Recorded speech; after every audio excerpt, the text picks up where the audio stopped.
Bueno, buenas tardes a todos. Les damos la bienvenida a esta mesa, que es parte del Encuentro Internacional de Literatura Fantástica, organizada por la Biblioteca Nacional y la UBA. Nosotros somos la Cofradía del Fantasy, más una invitada muy especial, que es Marisa Potes, que vino desde Mar del Plata, es una escritora marplatense, que nos acompaña cuando estamos por Mar del Plata y que, bueno, hoy nos gustó que nos acompañara a nosotros en esta actividad.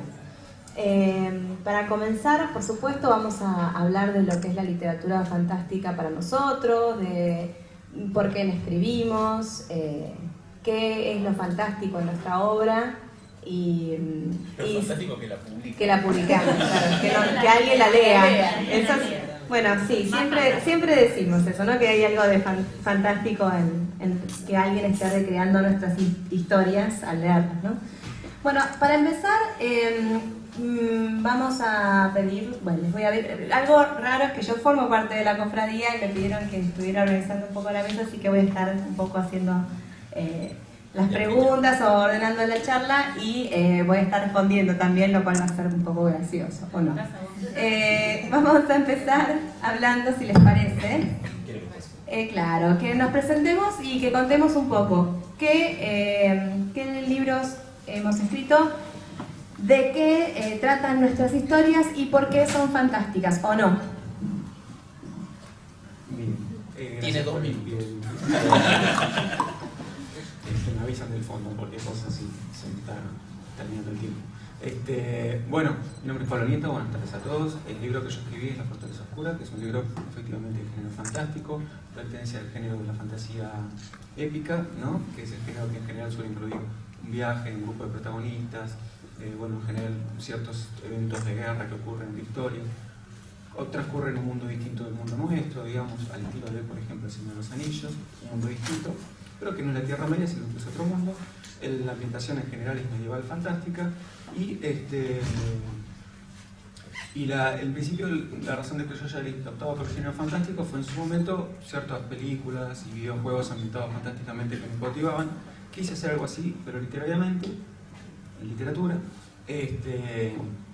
y bueno, y de ahí que seguí, digamos, escribiéndolo, digamos. También hubo momentos de mi vida en que la fantasía también me sirvió para la famosa, digamos, un poquito de evasión también. Eso es algo que a veces se lo dice como un rasgo, no sé, negativo de la fantasía o no, pero algo de eso me parece que hay, y bueno, en mi caso también tuvo un poco que ver. Acá está Leo Batica haciendo un poco de lío, pero más allá de eso estamos bien. Me dijo que dice.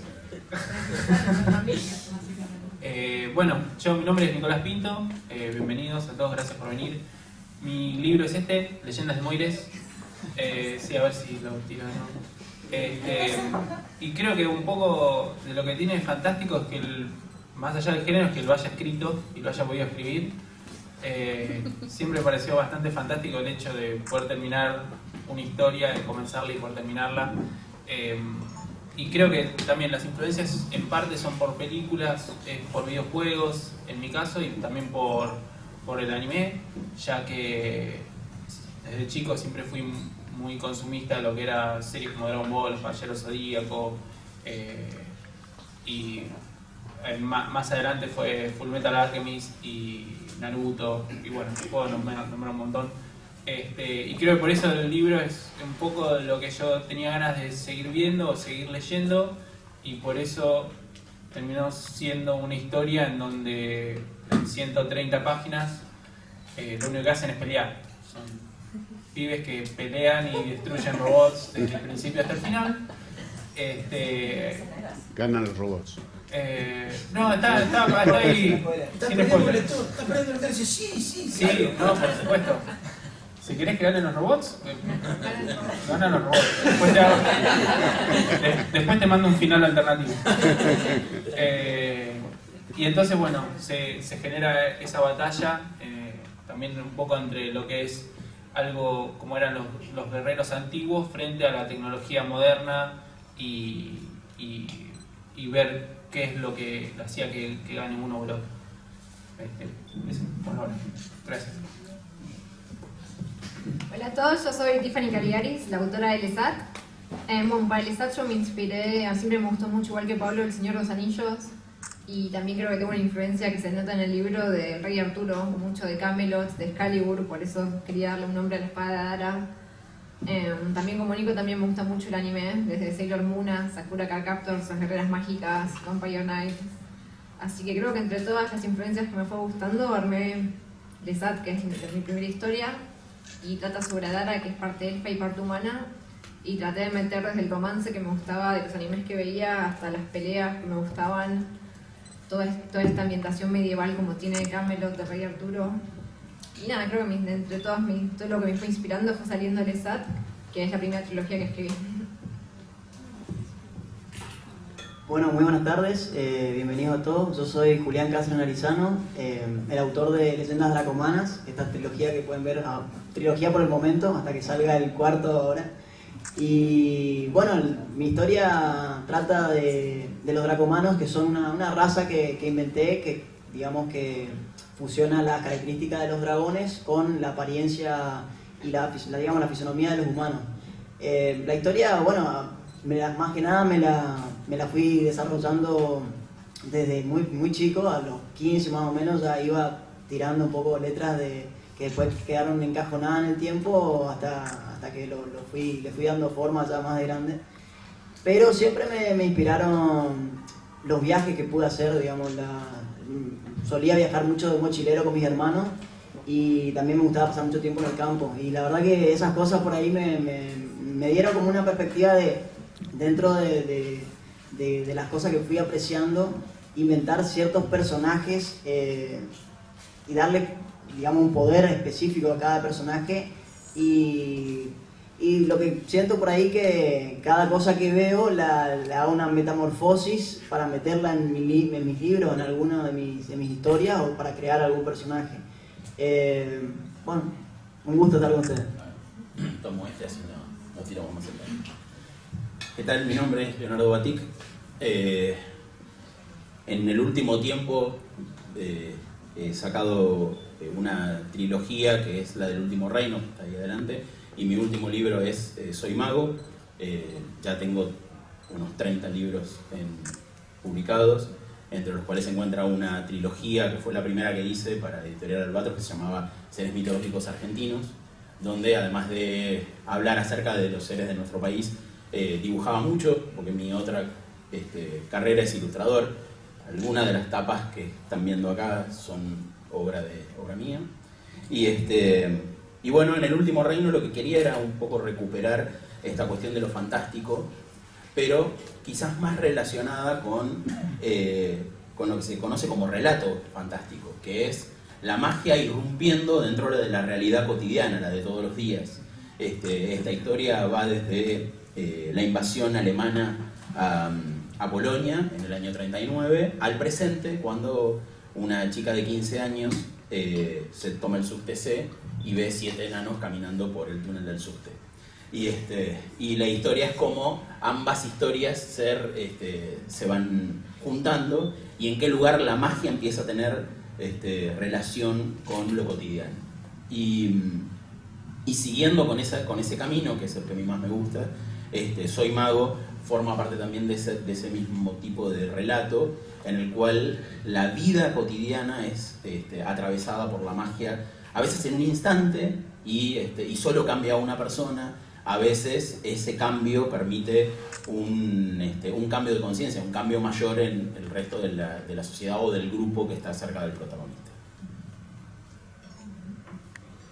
Hola, yo soy María Inés Linares y yo me podría definir como la hereje del grupo, porque soy la que no es lectora habitual de fantasy y no lee fantasy épico, ni leyó El Señor de los Anillos, pero yo escribí un fantasy sin darme cuenta que escribí fantasy, porque lo que a mí me interesaba era contar historias de personas, pero la magia se me fue colando así casi sin que me diera cuenta.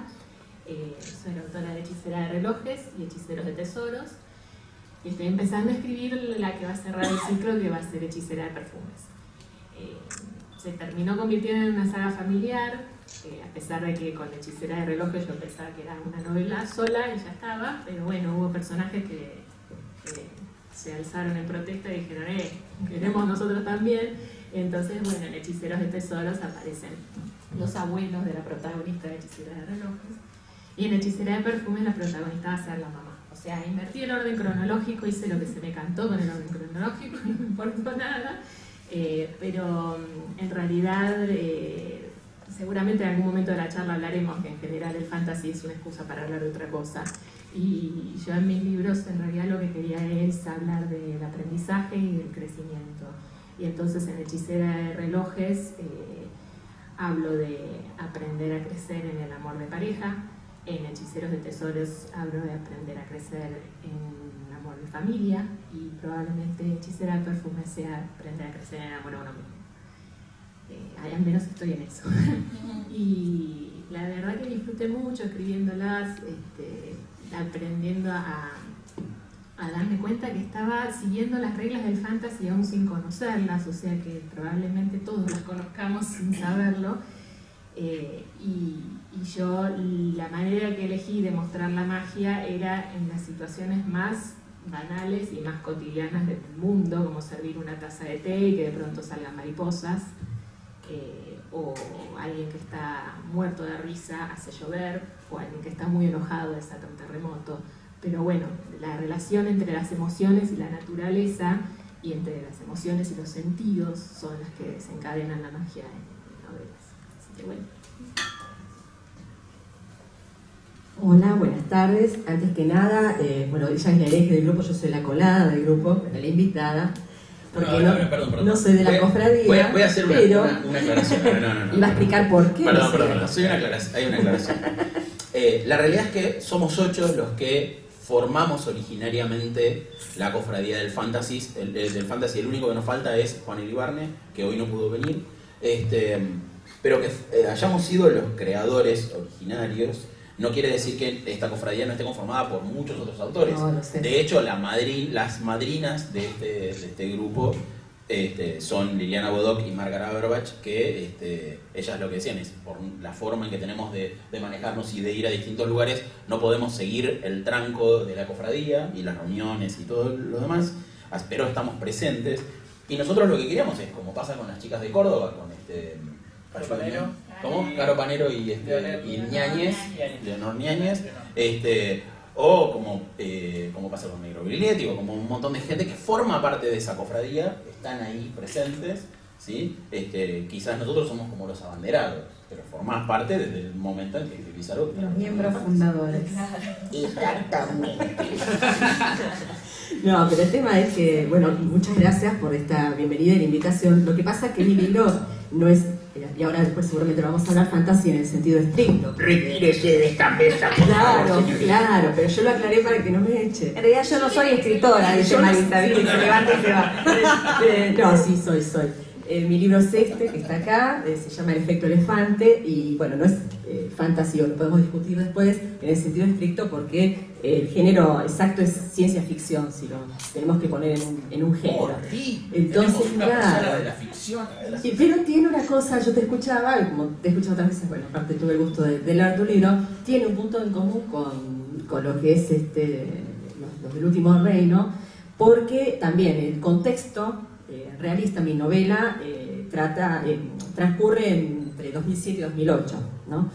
Y el contexto es completamente realista, hasta que una chica va caminando, es marplatense, yo soy marplatense, la protagonista es marplatense, va caminando por una calle de la ciudad y de repente ve en una vereda de enfrente, se ve a sí misma vestida de otra manera. Entonces en ese momento ella se da cuenta que pasa algo raro y ahí descubre, a partir de una serie de hechos, la llevan a descubrir que además de esta vida cotidiana que llevamos todos, ella es una estudiante de historia, que además con poco dinero tiene que trabajar, se le complica la carrera, o sea, como cualquier joven de 20 años, hay gente que en ese contexto está trabajando en algo que es la vigilancia del tiempo, porque el eje de mi novela son los viajes en el tiempo.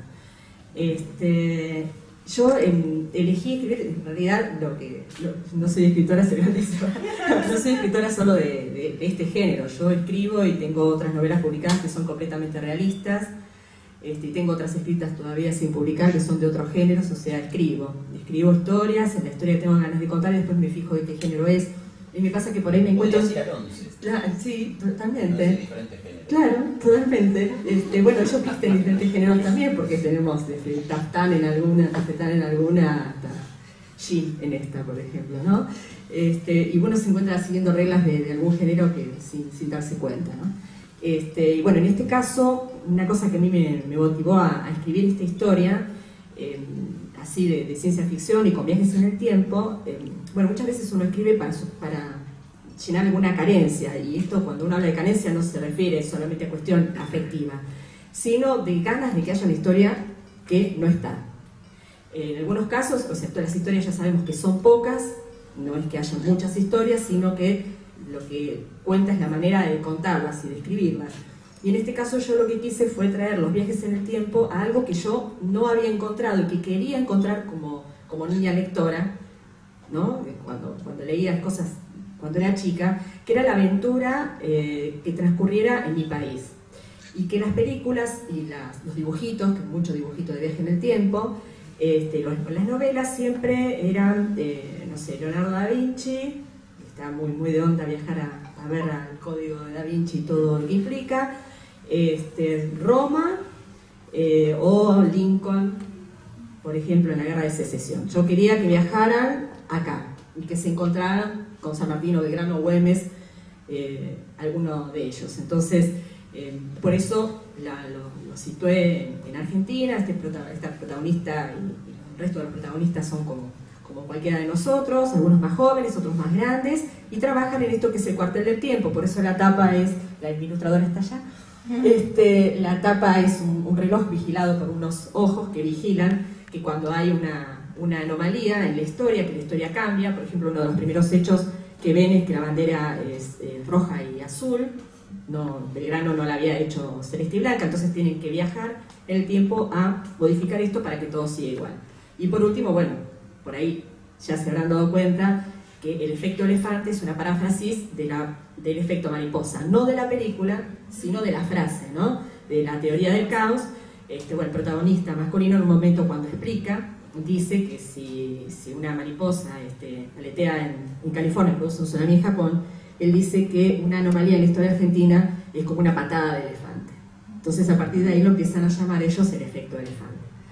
La idea es que la novela tenga también una historia, una continuación. Yo cuando la empecé, esta está dividida en dos partes, cuando la empecé pensé que iba a terminar ahí y después me di cuenta que no, que habían pasado una serie de cosas que no estaban explicadas y que, bueno, que esto sigue todavía, está en proceso. Así que bueno, muchas gracias por su atención y por estar acá, es un placer. Bueno, un aplauso. Claro, un aplauso. Porque agradeció el tema. Claro, por eso. Bueno, mi nombre es Victoria Bayona, mi primera novela fue Camino a Leteia y es de aventuras en el mar. Lo que quise fue poner una protagonista femenina, fuerte, es una capitana de barco. Y se olvidó de traerla. Y me olvidé de traerla hoy para mostrarla, pobrecita, la dejé en casa. Y después mi segunda novela es esta, La Lila y los Tritauros, que habla del viaje de un adolescente en busca de su madre, que se convirtió cuando ella tenía 1 año en un manatí. Sí, suena, pero para algo fantástico, ¿no? Y después mi tercera novela, Los monos fantasma, que está acá, no es fantasy, o sea, no tendría que estar en esta mesa, chara, pero sí es fantástico y el encuentro es de literatura fantástica, así que los monos entraron acá, dijeron, acá estamos. Como verán, el tema del manatí y el mono es como recurrente. Estábamos hablando hace un ratito en las novelas que escribo, el tema de jugar con lo fantástico y con los animales, con las transformaciones, me gusta indagar en esos aspectos.